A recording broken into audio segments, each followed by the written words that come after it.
Muito bem, abra sua Bíblia em primeira carta de Paulo aos Coríntios, capítulo 12, o último versículo, se eu não me engano, versículo 31. Minha versão é NAA, você pode acompanhar pelo telão, que é a mesma versão. Está escrito assim: entretanto, procurem com zelo os melhores dons, e eu passo a mostrar-lhes um caminho ainda mais excelente. Muito bem, antes de irmos para o outro texto, quero explicar um pouquinho para você entender. 1 Coríntios capítulo 12 é o texto bíblico mais famoso, mais próprio, mais completo acerca dos dons espirituais, que são 9. Se você ler esse capítulo, você vai facilmente perceber quais são esses 9 dons espirituais descritos pelo apóstolo Paulo para a igreja de Corinto. Só que ele termina esse capítulo introduzindo o próximo capítulo. Se você tem a Bíblia de papel aí, talvez o título do próximo trecho, ele está bem no meio desse versículo. Deixa projetado esse versículo ali. Você viu que está escrito: entretanto, procurem com zelo os melhores dons. Ponto. Tem esse ponto, o editor da sua Bíblia colocou um título entre esse ponto e a próxima frase. A minha, pelo menos, é assim, talvez a sua seja do mesmo jeito. E aí ele termina e fala: mas eu passo a mostrar para vocês agora um caminho ainda mais excelente. E qual é esse caminho ainda mais excelente do que os dons espirituais, aqueles que dão poder à igreja por meio do seu Espírito, que distribui a ela conforme lhe convém? Ou seja, o Espírito Santo decide olhar para a sua igreja e falar assim: eu vou colocar poder nas mãos da igreja. E esse poder ele se manifesta basicamente de 9 formas, mas ele fala, terminando essa prescrição, ele fala: olha, tem um caminho, e eu vou mostrar para vocês agora um caminho ainda mais excelente do que o caminho do poder dos dons. E dá-se início o capítulo 13 de 1 Coríntios. E se você é crente antigo, você sabe que 1 Coríntios 13 é sinônimo de amor.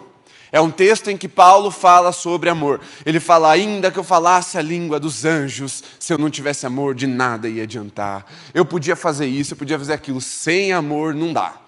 Por quê? Porque o amor é o caminho ainda mais excelente que Cristo apresenta para nós como igreja para revelarmos, expressarmos o Evangelho. Então, se você está parando para pensar um pouquinho assim, se os dons são poderes para nós revelarmos, anunciarmos o Evangelho, edificarmos a igreja, o que é ainda melhor do que o poder dos dons espirituais? É o amor. O caminho ainda mais excelente para a revelação de quem Cristo é o amor. O amor está acima do poder. Porque o caráter de Cristo está revelado no amor. A essência de quem Deus é está revelada no amor. O poder, claro, mostra alguns atributos do Senhor, como por exemplo a onipotência. Ele é totalmente poderoso e não há outro ser como Ele que se compare em poder. Ele é aquele que, quando manda, até o vento, as ondas do mar obedecem e cessam a sua fúria. Ele choca todos nós com seu poder. E quando nós olhamos para o poder que nos foi confiado, nós somos usados por Deus, aleluia, para curar um enfermo, nós ficamos perplexos, ficamos chocados. Uau! Deus se revelou, teve uma cura aqui. E é verdade, Deus se revelou, teve uma cura ali, foi uma operação sobrenatural de um dom que Deus deu a você ou à igreja. Só que existe um caminho ainda mais excelente do que esse, para revelar quem Cristo é. E esse caminho é o amor. E o amor, ele pode ser vivido em pelo menos 4 aspectos. Existe inclusive um livro muito bom, se você gosta de literatura, você vai amar, do C.S. Lewis, que ele discorre sobre os 4 amores. Eu não vou falar sobre os 4 amores hoje. Hoje é um amor só. E eu quero falar sobre o amor conjugal, aquele que nós temos com o nosso cônjuge. Se você é uma mulher, que você dirige ao seu marido, ou futuro marido, ou marido imaginário, por enquanto, E vice-versa. O homem, você que dirige, é a sua esposa, futura esposa ou esposa imaginária por enquanto. Mas transforme a imaginação em fé, ore, se prepare, e eu vou falar um pouquinho sobre isso, para que quando esse momento chegar, você saiba viver plenamente essa relação de forma redimida. Por que de forma redimida, se em tese esse relacionamento é baseado no caminho ainda mais excelente apresentado por Cristo, no amor? Porque, como você bem sabe, e já deve ter observado ao seu redor, o amor de muitos tem esfriado. Isso é uma profecia que o próprio Cristo disse acerca do fim dos tempos. Ele falou, olha, vai acontecer isso, terremoto, chuva de hambúrguer, vai acontecer um monte de coisa louca. Mas tem um sinal forte do fim dos tempos. O amor de muitos vai esfriar. O hambúrguer é brincadeira, gente. Se você não está acostumado com o texto, não vai chover hambúrguer. É só uma piada. Vai que alguém acredita, né? Está esperando um hambúrguer. Mas o ponto é que o amor de muitos tem esfriado. E os casamentos têm acabado cada vez com mais frequência e naturalidade. Todos nós conhecemos um casal que se separou. Talvez até seja algo muito próximo de nós, talvez seja até dentro de casa. Nossos pais já se separaram, ou estão separados, divorciados, enfim. O ponto é que, se você olha para o casamento sem a redenção proposta pelo Evangelho, você hoje admite que ele pode acabar a qualquer momento, por qualquer motivo. Porque é nessa fragilidade que ele tem sido proposto hoje na nossa sociedade. Casamentos têm acabado por motivos legítimos, e eu já vou falar sobre isso. Vou falar agora. Motivos legítimos para acabar um casamento. A Bíblia prescreve basicamente 2, que eu me lembro agora. Primeiro é a traição. Não há reconciliação, a pessoa não quer, ela está em adultério, aí o cônjuge tem o direito de anular o casamento, ou, na nossa linguagem, se divorciar. A outra é quando um corre risco de vida por causa de agressão, por causa de ameaça de vida, esse tipo de coisa. Porque daí já não é mais casamento. Aí aquilo a gente não vai fazer nenhum experimento, vamos ver se vai dar certo. Não. Quando há agressão, há uma prescrição para que haja a anulação dessa aliança, porque já deixou de ser aliança.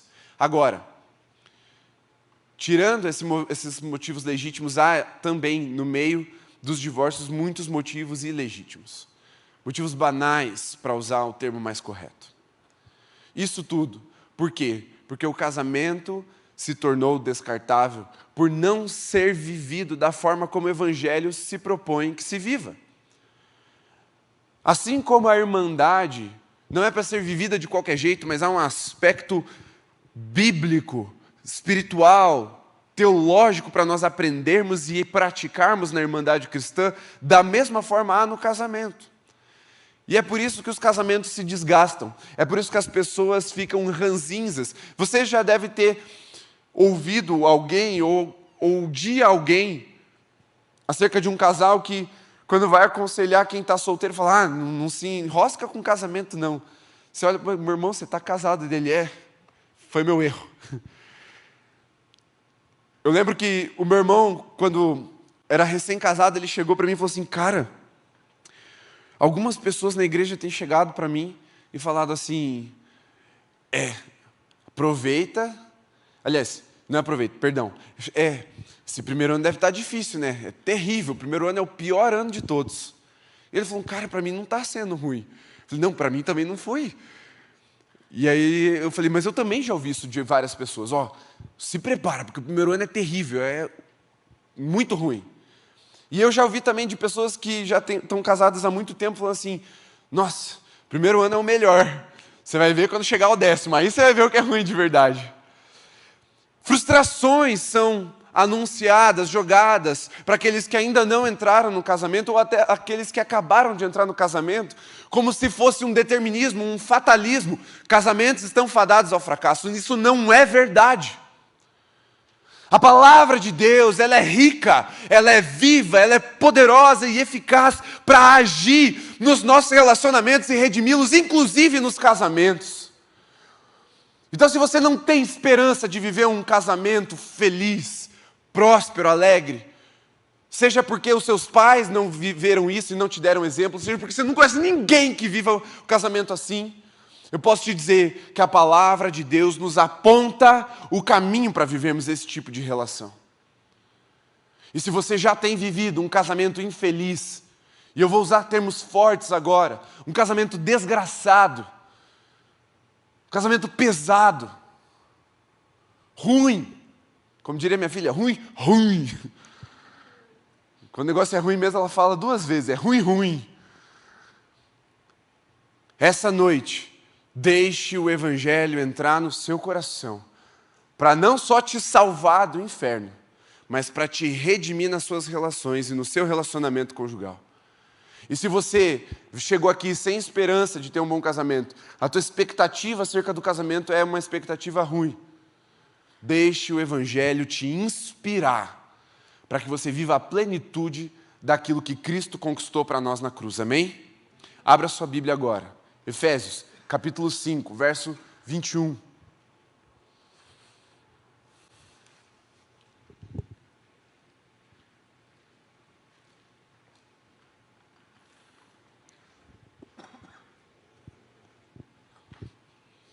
O verso 21 não é muito famoso, mas o 22 é.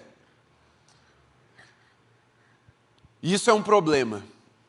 E você já vai entender o porquê. Está escrito, verso 21. Sujeitem-se uns aos outros no temor de Cristo. Esposas, que cada um de vocês se sujeite a seu próprio marido como ao Senhor. Porque o marido é o cabeça da esposa, como também Cristo é o cabeça da igreja, sendo Ele próprio o Salvador do corpo. Como, porém, a igreja está sujeita a Cristo, assim também a esposa se sujeite em tudo ao seu próprio marido.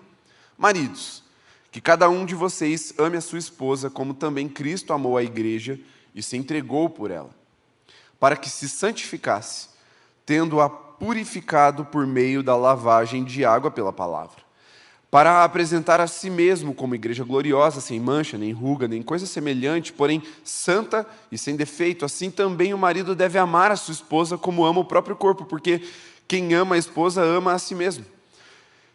Porque ninguém jamais odiou seu próprio corpo, ao contrário, o alimenta e cuida dele, como também Cristo faz com a igreja, porque somos membros do seu corpo. Eis porque o homem deixará o seu pai e a sua mãe e se unirá à sua mulher, tornando-se 2, uma só carne. Grande é esse mistério, mas eu me refiro a Cristo e à igreja. No entanto, também quanto a vocês, que cada um ame a própria esposa como a si mesmo, e que a esposa respeite o seu marido. Feche seus olhos, vamos orar. Senhor,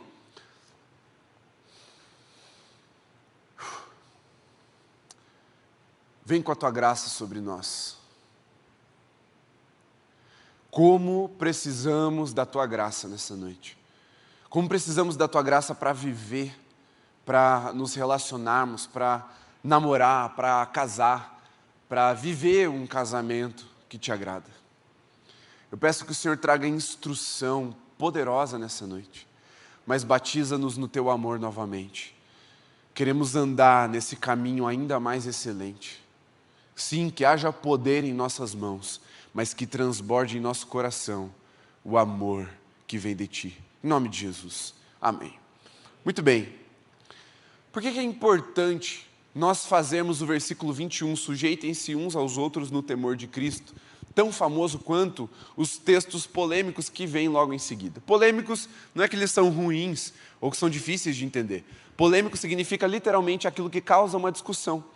E a gente sabe que, especialmente na sociedade em que nós vivemos hoje, por conta de movimentos sociais e ideologias sociais, como, por exemplo, o feminismo, muito se questiona acerca da sujeição, ou, em outra palavra, a submissão da mulher ao seu marido. Primeiro porque cria-se um espantalho, dizendo que a mulher é submissa ao homem. Não é isso que o texto está dizendo.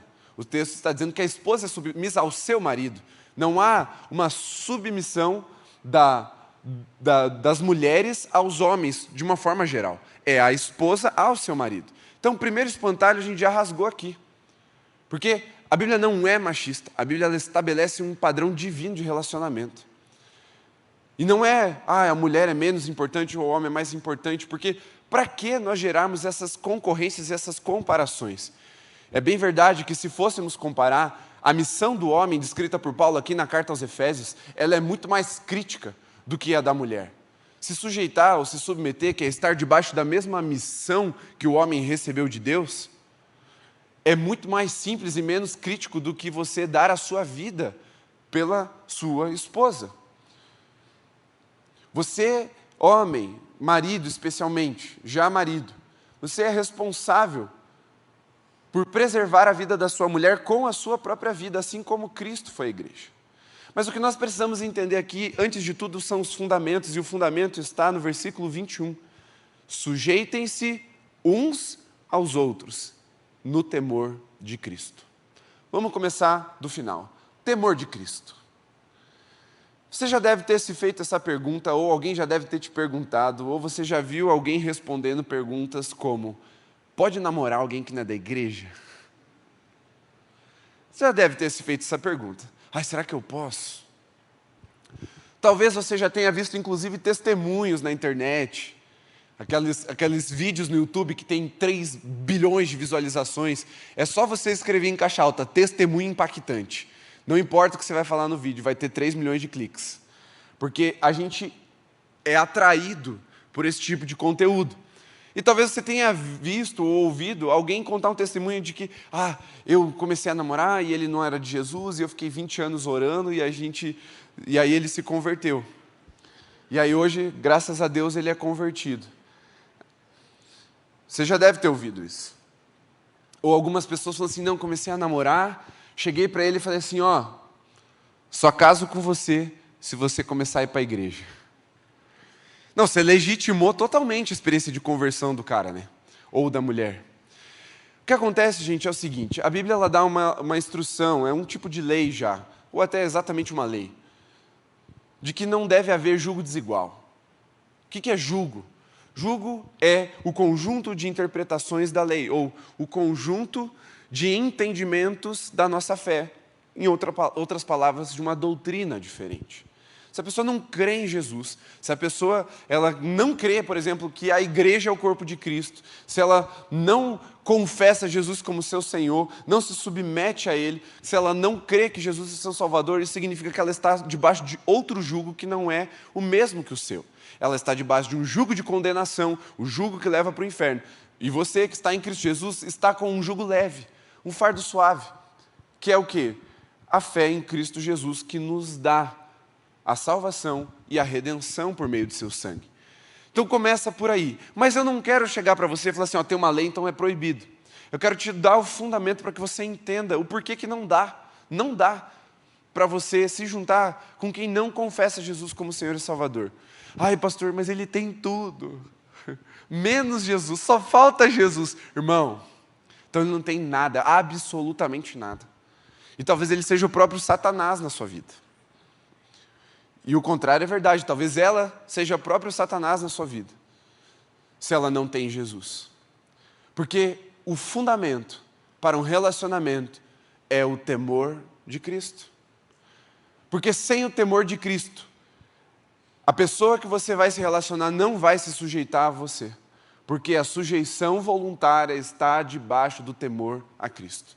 Eu só me sujeito à minha esposa, e a minha esposa só se sujeita a mim em um relacionamento matrimonial que realmente funciona, porque há, antes disso, o temor a Cristo. É por causa de Jesus que eu e a Camila estamos casados. E é por causa de Jesus que nós permanecemos casados. E é por causa de Jesus que a nossa aliança é inquebrável. Não é só a nossa, eu estou usando a gente de exemplo. O pessoal começou a olhar para você, amor.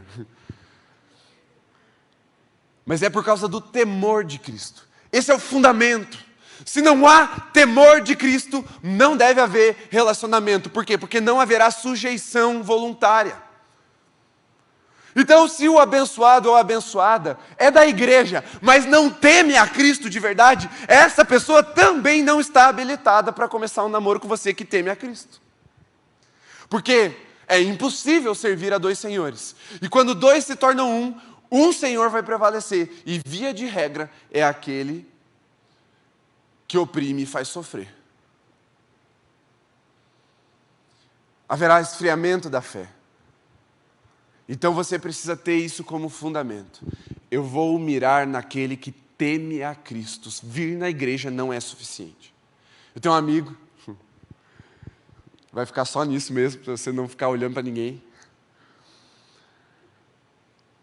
que ele adora de uma forma extravagante. Não estou falando de mim. É um amigo mesmo, é real. Todo esquisito, coitado.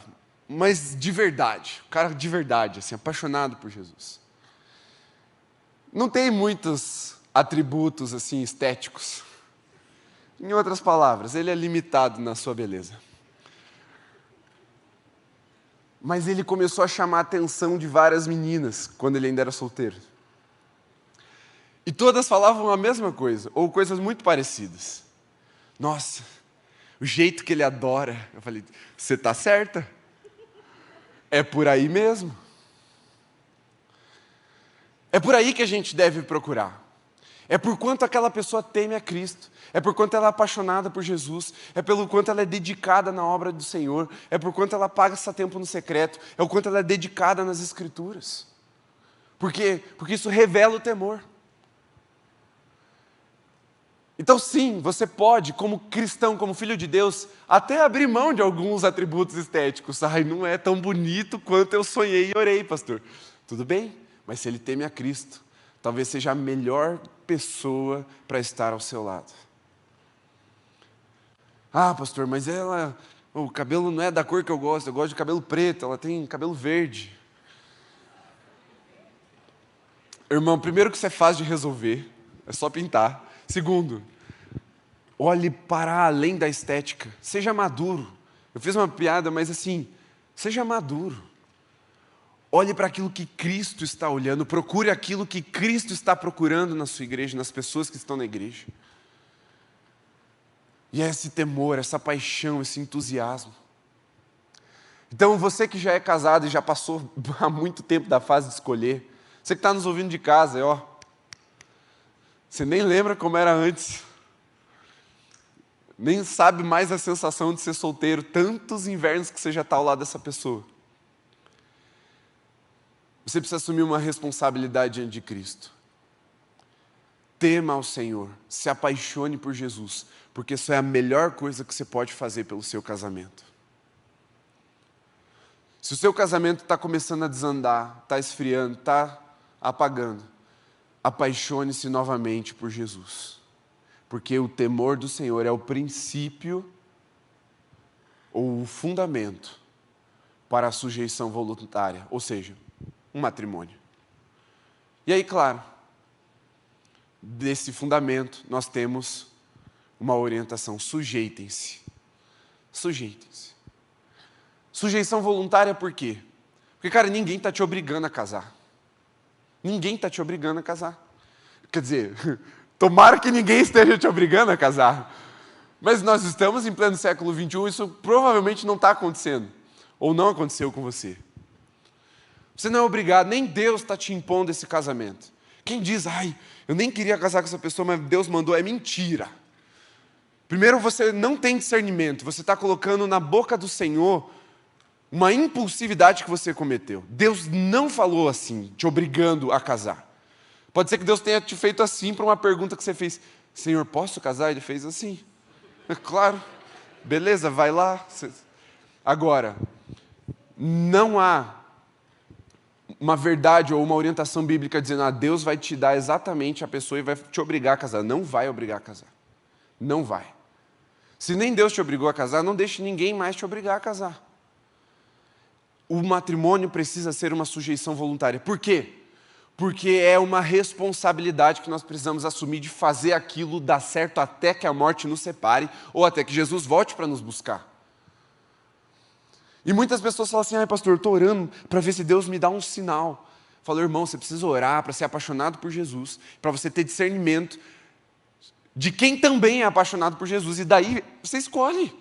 Porque, presta bem atenção, Se você não tem maturidade para escolher, você certamente não tem maturidade para se relacionar. Ou você está pronto para escolher e bancar, ou você vai falar assim, vou curtindo e jogando nas costas de Deus. Nem sei se é, nem analisei, nem orei, nem prestei atenção na pessoa, nem desenvolvi uma amizade. Vou testar. Acho que Deus me deu um sinal. Senhor, se chover na próxima semana em Curitiba, é de Deus, vou namorar. Irmão, não faça isso. Não faça isso. Irmã, também não faça isso. Pare de pedir sinais e peça para que Deus te dê discernimento, sabedoria. E com discernimento e sabedoria, faça uma escolha responsável, consciente, que você vai bancar. Agora, claro, se você escolhe dentro da orientação bíblica, que é no temor do Senhor, alguém que é apaixonado por Jesus, debaixo do mesmo jugo, saiba, Deus ama casamento. E Ele mesmo se faz presente na cerimônia para estender a mão e dizer, eu te abençoo. Deus ama casamento. Quando você segue as orientações, as prescrições bíblicas, Ele faz questão de estender a mão para abençoar. E, claro, isso é só o fundamento da escolha. Existem alguns princípios importantes para serem seguidos dentro do que nós chamamos de namoro. A Bíblia não contempla a realidade do namoro, porque o namoro é uma invenção social muito recente na história humana. Talvez os seus avós não tenham namorado. E se foi bem diferente do que é hoje. Por quê? Porque isso é muito recente. Então, na Bíblia, nós não vamos ver o namoro. Porque existe a corte ou o cortejamento, eu me interessei, vou demonstrar o meu interesse, se a pessoa quiser, a gente casa, se ela não quiser, a gente segue a vida. Isso é o cortejo. Não é a corte no sentido, não vamos beijar, isso é um outro papo. É o cortejo, é você demonstrar o seu interesse. Quer, bora, vamos casar, vamos. Isso se dá de várias formas. Através de uma amizade, através de você se fazer presente na vida da pessoa. Naquela época, de dar presentes para a família daquela pessoa. Mas a Bíblia não contempla o que nós chamamos de namoro. E a gente precisa tomar muito cuidado com esse período. Esse é o período mais crítico, é onde a maioria dos relacionamentos são destruídos. Por quê? Porque ainda que tenha muito divórcio hoje em dia,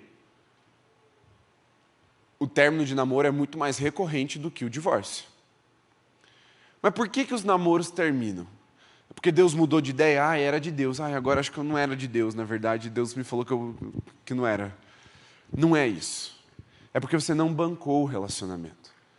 Ou aquela pessoa demonstrou algo muito contrário ao que você achou que ela era. E o namoro hoje em dia serve só para isso. Para que você veja se a sua decisão está correta. É por isso que crente não transa no namoro. Ou pelo menos não deveria transar. Porque o sexo, ele é um presente para o casamento. Ele é para ser a celebração mais sublime do casamento. Sexo é pecado? Claro que não. Sexo é maravilhoso, é feito por Deus, é um presente de Deus para a humanidade. Ele criou os órgãos especificamente para isso, para termos prazer na relação sexual, na intimidade. Agora, por que ela não deve ser vivida antes do casamento? Porque ela é a celebração do próprio casamento. Fazê-lo antes de casar é uma profanação daquilo que é santo, daquilo que é sagrado, daquilo que é bom. E se no namoro você ainda tem a chance de voltar atrás, você ainda não tem o privilégio de ir até o fim. É por isso que a gente vive o namoro em santidade, ou namora em santidade. Porque isso é a plenitude, é porque eu estou ali ainda conhecendo a pessoa, num nível um pouquinho mais declarado e mais íntimo do que, por exemplo, a amizade, mas eu ainda estou conhecendo aquela pessoa. Então você não tem o direito de fazer uso do corpo do outro, e o outro não tem o direito de fazer uso do seu corpo para esse tipo de prazer antes da aliança matrimonial ser selada no altar diante do Deus verdadeiro e das testemunhas que estarão presentes. É pecado, pode te enlaçar, muitas vezes enlaça com uma pessoa errada, mas o sexo é santo, ele é bom, ele é puro quando ele é vivido no casamento e ele é vivido de uma forma plena, sublime, sobrenatural às vezes. E aquilo que Satanás tenta transformar em carnal, em pecado, em destruição, na verdade é o ato que Deus criou para gerar vida também, além do prazer. O sexo não é só para gerar vida, ele é para ter prazer e gerar vida. Então não permita que Satanás te destrua num namoro. Seja santo, seja fiel a Jesus. Lembre-se, se você teme a Jesus, você vai viver esse namoro em santidade. Ai, mas pastor, ela disse que quer transar comigo porque ela me ama demais, ela tem certeza que a gente vai casar. Se ela te ama demais, ou se ela ama Cristo em primeiro lugar, ela vai seguir a orientação que Cristo deu. Não confie numa pessoa que te jura amor para usar do seu corpo. Ela ama muito mais a sua própria genitália ou seus próprios desejos do que te ama. E pode ser que após a relação, ela te descarte. E ainda que vocês vão para o casamento, o sexo, quando ele é feito antes da aliança, preste bem atenção no que eu vou dizer agora, isso é crucial. Ele ganha uma conotação pecaminosa. E quando é para ele ser vivido plenamente no casamento, muitos casais que caíram nesse pecado antes de casar, têm dificuldades de vivê-lo plenamente depois de casado. Aí agora que pode eu não consigo. Por quê? Porque fica sujo na mente da pessoa. Ela trava no pecado. E Satanás continua acusando. E muitos casais ficam frígidos um com o outro, porque não conseguem desenvolver uma vida sexual conforme o padrão bíblico, que é para ser muitas vezes. Eu estou falando sério.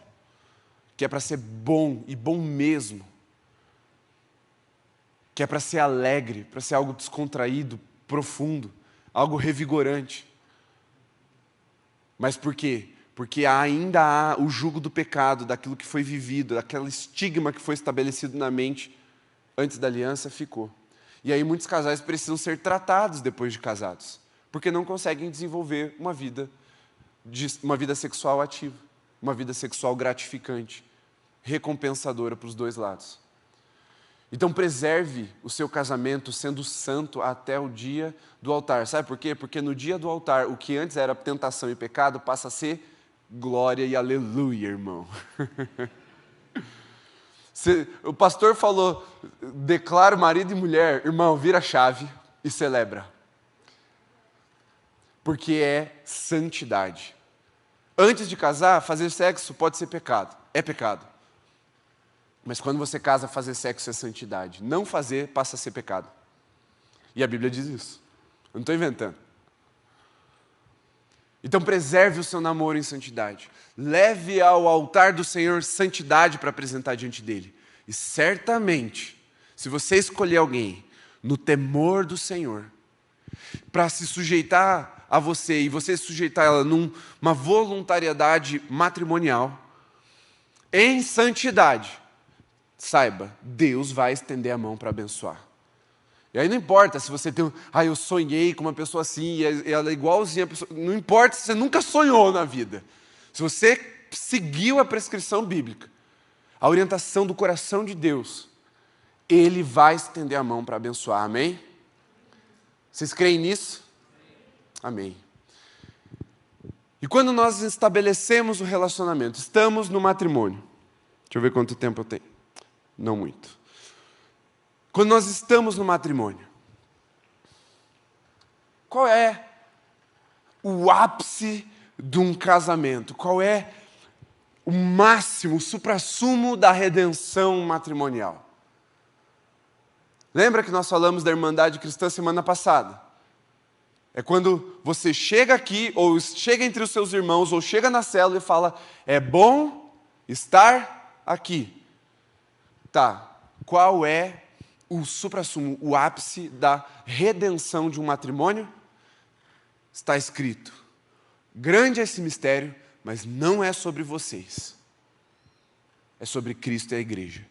O ápice de uma vida matrimonial é quando as pessoas olharem para o nosso casamento, ou para o seu casamento, ou para o seu futuro casamento e dizerem, disserem Jesus Cristo e a igreja.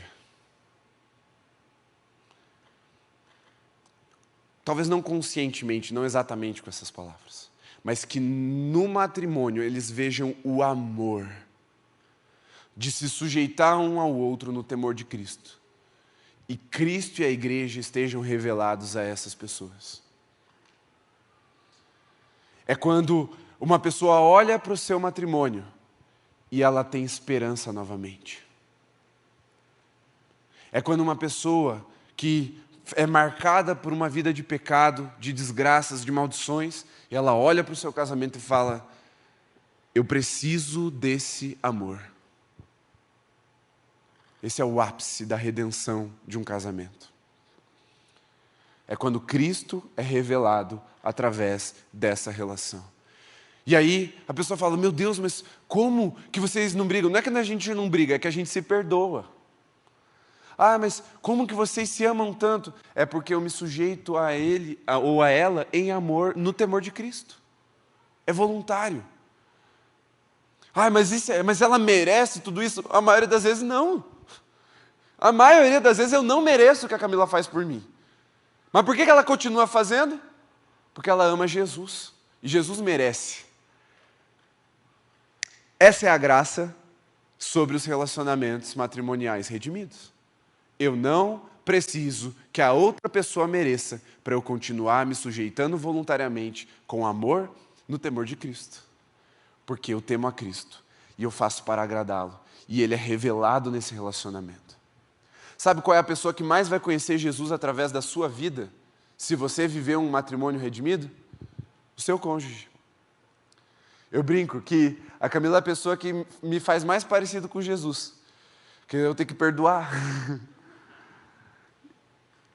E eu sou a pessoa que faz ela mais parecida com Jesus, porque ela tem que se sujeitar em amor. Pensa, Jesus, o Criador, o Rei do Universo, Ele se esvazia para se sujeitar a nós. Ele veio servir, o Mestre veio servir, não para ser servido. E essa é a última coisa que eu quero falar para nós aqui. O casamento é para ser feliz, sim, mas você só vai ser feliz, sim, se você entrar nele para fazer o outro feliz e para redimir essa outra pessoa em Cristo Jesus, para que vocês dois experimentem esse relacionamento redimido. Você só vai ser feliz se você for parecido com Jesus. Para isso você precisa se sujeitar voluntariamente, servir ao outro. Isso vale para o cotidiano, isso vale para o sexo, isso vale para a vida a dois. É me sujeitando em amor, por temor a Cristo, que eu vivo um casamento redimido. Fique em pé.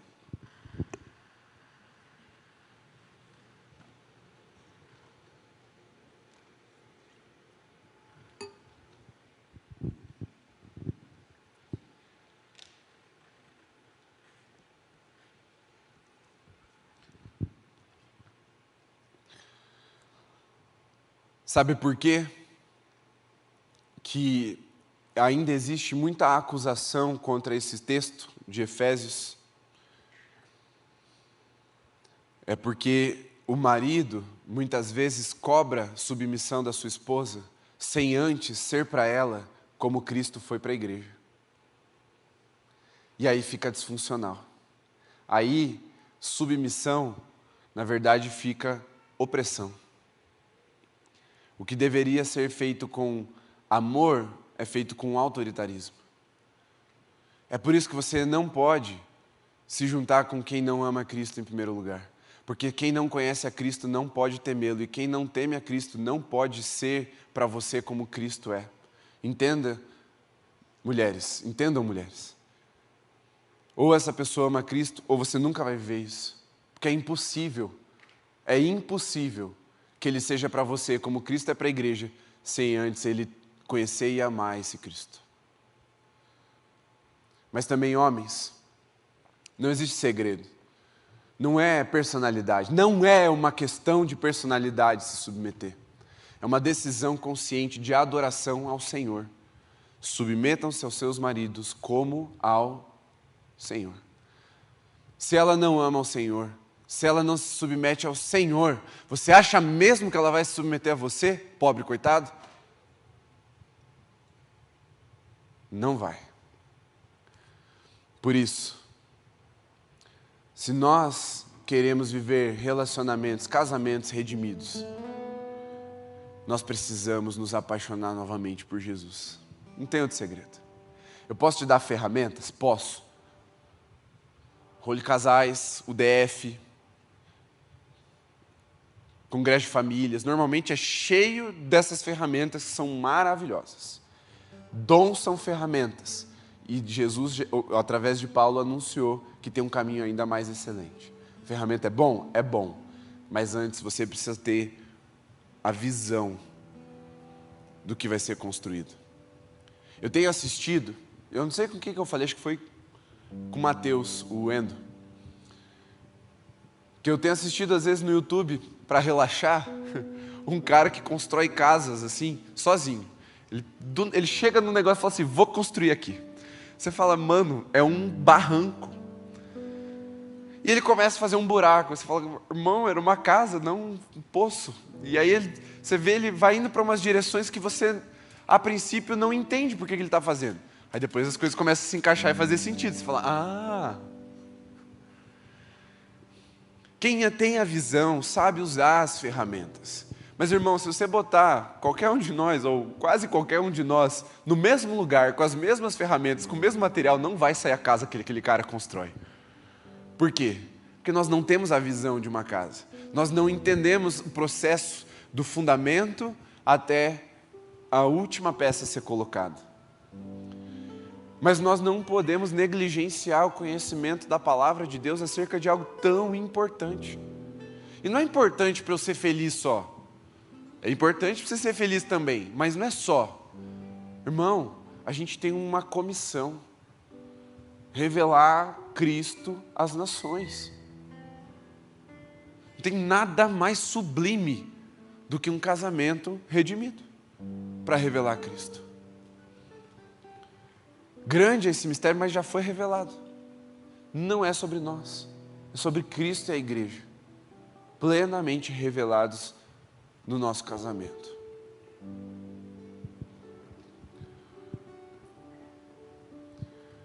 E eu quero orar com você. Se você é casado, eu não vou nem entrar em critérios. Pega na mão do seu cônjuge, venham para o altar, façam um voto ao Senhor, falando, Deus, que o nosso casamento revele ao mundo Cristo e a igreja. Deixe seu lugar, vem aqui à frente. Podem ir se ajoelhando bem para frente aqui para caber. Você que está noivo, vai orando aí, vocês vão orando, não fica olhando para mim não, vai orando, vocês que estão casados. Você que está noivo, você quer consagrar ao Senhor, deixe o seu lugar, traga o seu noivo, sua noiva, ao altar. E vão orando, gente, vão orando. É a oração no sentido dessa palavra aqui. Não vão divergir agora. Vamos orar pelas finanças, vamos orar para Deus dar sustento para o casamento, para a festa ser legal. Não, esquece isso. É Cristo sendo revelado em vocês. Amor, vem cá você também, só para não ficar sozinho. Eu também sou casado. Agora vocês que ficaram aí, eu quero que vocês prestem bastante atenção.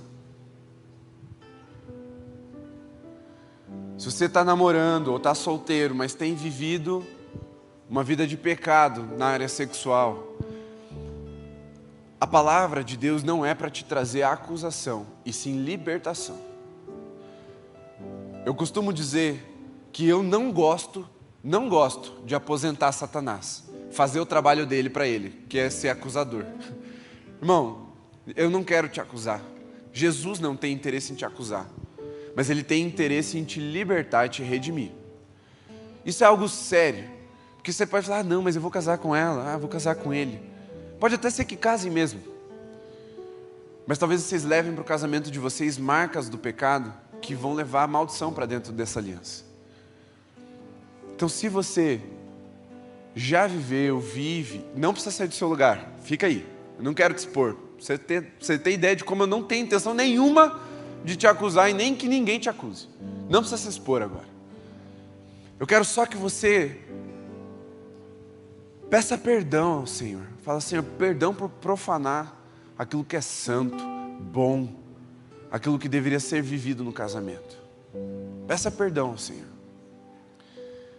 E você que está namorando e quer permanecer nessa aliança de santidade, oferecendo o seu futuro ao Senhor, junto com os que se encaixam no primeiro, nesse apelo anterior, deixe seu lugar e venha. Todos esses podem vir. Aí pronto, ninguém vai ser exposto. Todos os namorados podem vir. Venham.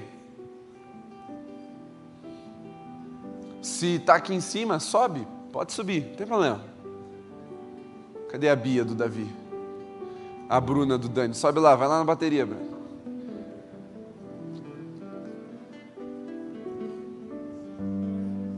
Cadê o Duês?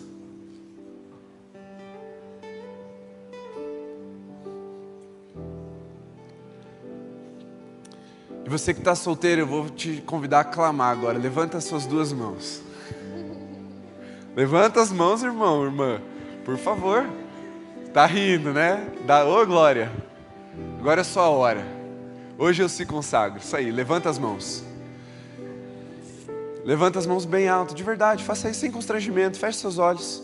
Comece a clamar ao Senhor pela sua vida. Fala, Deus, eis-me aqui. Eu estou entendendo. Eu quero viver para o louvor da tua glória cada aspecto da minha vida, inclusive no meu futuro casamento. Você nem sabe, nem sonha com quem vai ser.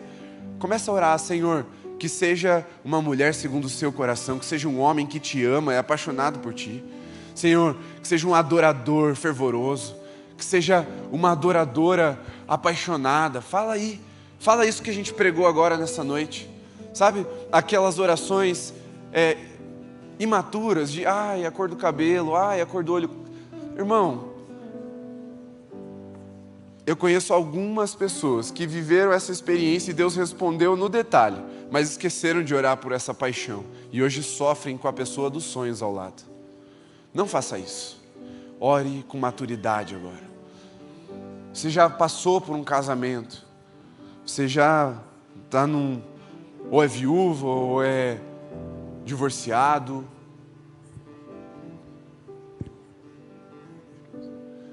Ore. Jesus pode redimir a sua vida e te dar um novo casamento. É santo, é bom você querer isso. Clame também pela sua vida. Se você está em casa, sozinho, nessa realidade, comece a clamar. Ai, mas pastor, eu já sou velho. Irmão, você não sabe o que Deus faz com os velhinhos. Você não é tão velho assim. Clame com fé agora. Nós vamos ministrar uma canção ao Senhor agora, e eu quero que você vá orando. Não cante, eu quero que você ore. Deixa os nossos ministros de adoração cantarem. Eu quero que você ore agora, continue orando. Sabe, pega na mão dessa pessoa que você ama, ora. Se você está sozinho, ora também com o mesmo fervor, pegando na mão de Jesus. Levanta a mão, irmão, levanta a mão, com fé, ore. Isso é importante, isso não é qualquer coisa. Não é qual faculdade você vai fazer que você pode trocar no meio do caminho. É importante. É importante. Clame ao Senhor agora. Vá nessa direção. Senhor, grande é esse mistério, mas é sobre o Senhor. Vou pedir que vocês se coloquem em pé. Fica de mão dada aí com o seu par, namorado, noivo, marido. Você que está sozinho, segura na mão de Jesus. Fica firme. Ele está segurando na mão de uma ungida também.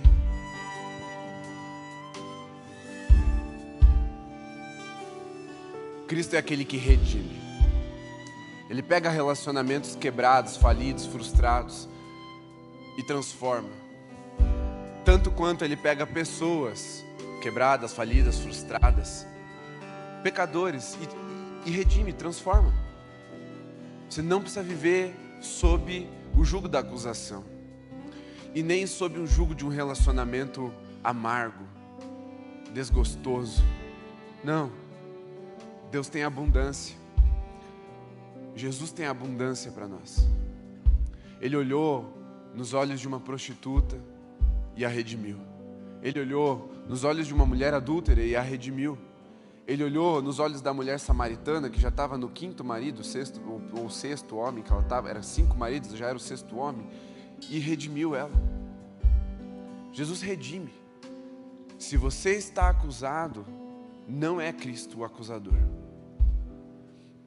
Ele é aquele que te estende a mão e te tira do lamaçal do pecado, para viver uma vida de abundância.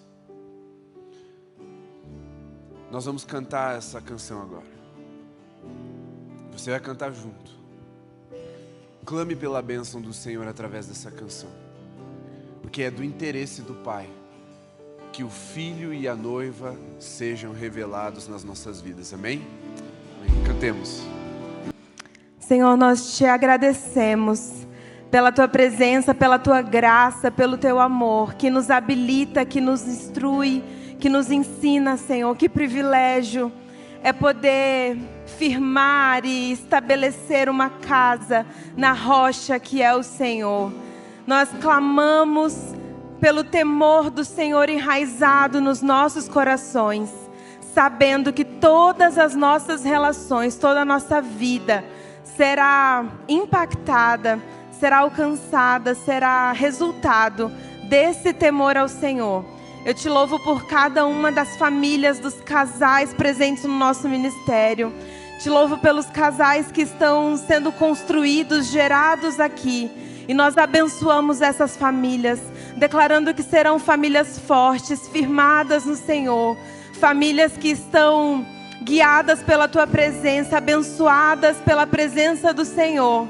Pai, que da mesma forma seja a bênção do Senhor sobre os solteiros, sobre os namoros e as famílias que se estabelecerão ainda, que sejam guiados pelo Senhor, que tenham a visão, o discernimento, a sabedoria que vem do alto, para viver um casamento redimido, um casamento que revele o Senhor, o Teu amor para conosco, a Tua igreja, em nome de Jesus. Amém. Amém. Você pode voltar para o teu lugar. Glória a Deus. Pode aplaudir o Senhor. Olha, vamos lá. Gente, faz assim, como no ato de quem recebe. Você que está em casa também. Que o amor de Deus, o Pai, a graça de Jesus, o Filho, e a comunhão do Espírito Santo seja com você, com a tua casa, hoje, durante toda a semana e para sempre, em nome de Jesus. Amém. Boa semana. Semana que vem, amizade. Não percam.